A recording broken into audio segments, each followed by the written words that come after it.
Thấy không, thấy trứng đẻ đâu nó trứng bu á, bao la.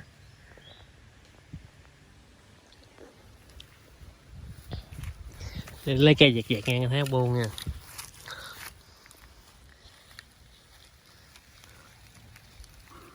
Rồi hỏi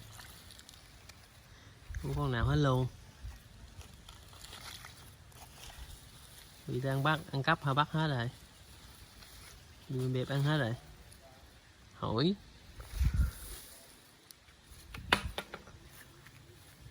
đây đang hột bu nè, đó hột bu đó, bao la.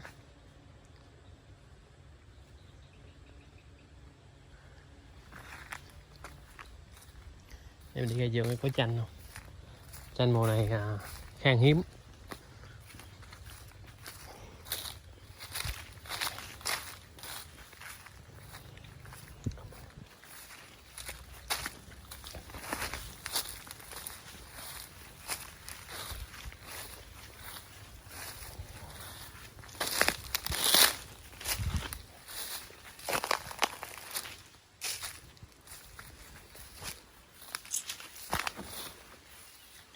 Cái mùa này chanh khan hiếm luôn,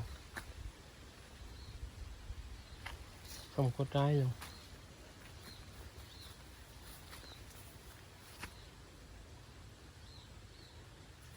Nhỏ quá, chưa có bự đi ăn. Hỏi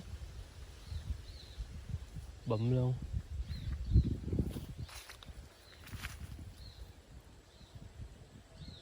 Thua, hết phép.